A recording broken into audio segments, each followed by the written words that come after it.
حضرت عمر بن ابسہ رضی اللہ تعالیٰ عنہ سے روایت ہے، رسول اللہ صلی اللہ علیہ وسلم نے فرمایا، جب بندہ وضو کرتا ہے اور اپنے ہاتھ دھوتا ہے تو اس کے ہاتھوں سے گناہ گر جاتے ہیں، اور پھر جب اپنا چہرہ دھوتا ہے تو اس کے چہرے سے گناہ گر جاتے ہیں، پھر جب اپنے بازو دھوتا ہے اور اپنے سر کا مسح کرتا ہے تو اس کے بازو اور سر سے گناہ گر جاتے ہیں، پھر جب اپنے پاؤں دھوتا ہے تو اس کے پاؤں سے گناہ گر جاتے ہیں۔ گر جانے سے مراد گناہوں کی معافی ہے، جس طرح پانی کے ساتھ ظاہری میل کچیل دور ہو جاتا ہے، اسی طرح وضو کے ساتھ باطنی میل کچیل گناہوں کی صفائی ہو جاتی ہے۔ ہاتھوں کے گناہوں سے مراد وہ غلطیاں ہیں جن کا تعلق ہاتھوں سے ہے۔ اسی طرح چہرے کے گناہوں سے مراد نامناسب الفاظ کی ادائیگی یا ایسی بات سننا جس کا سننا درست نہیں، ایسی چیز کی طرف دیکھنا جسے دیکھنا جائز نہیں، اور اسی طرح کے دیگر اعمال ہیں۔ اگر وہ معمولی کوتاہی ہے تو صغیرہ گناہ ہے جو وضو سے پاک ہو جائیں گے۔ اگر جان بوجھ کے اہتمام سے کیا ہوا عمل ہے جس کے لیے توبہ کی ضرورت ہے۔ حضرت عثمان رضی اللہ تعالیٰ عنہ کے آزاد کردہ غلام حضرت حمران رحمۃ اللہ سے روایت ہے،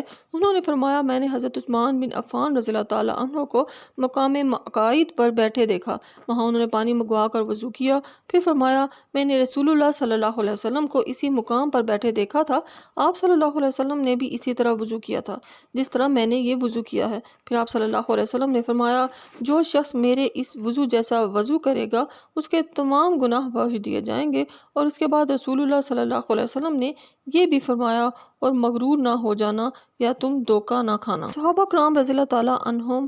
نبی اکرم صلی اللہ علیہ وسلم کے اقوال و افعال کو یاد رکھتے تھے، ان کے مطابق عمل کرتے اور دوسروں کو اسی طرح کر کے دکھاتے تھے تاکہ اچھی طرح سمجھ میں آ جائیں۔ تعلیم کا ایک مؤثر طریقہ یہ بھی ہے کہ استاد خود کام کر کے دکھائے تاکہ شاگرد اسے دیکھ کر اس کے مطابق کرنے کی کوشش کریں۔ خصوصاً وضو، نماز، حج، عمرہ وغیرہ جیسے عملی مسائل میں یہ طریقہ بہت مفید ہے۔ مغرور نہ ہونا یا دھوکہ نہ کھانا، اس کا مطلب یہ ہے کہ کوئی شخص ایک عمل کا اتنا زیادہ ثواب دیکھ کر نیکی کے دوسرے اعمال میں کوتاہی نہ کرے، یا یہ سوچ کر گناہوں کی جرات نہ کرے کہ کوئی بات نہیں، وضو سے معاف ہو ہی جائیں گے۔ یہ بے خوفی خود ایک گناہ اور دھوکہ ہے۔ یا کوئی شخص یہ سوچ کر غرور نہ کرے کہ میرے سب گناہ معاف ہو چکے ہیں، میں بالکل پاک باز اور پاک دامن ہوں۔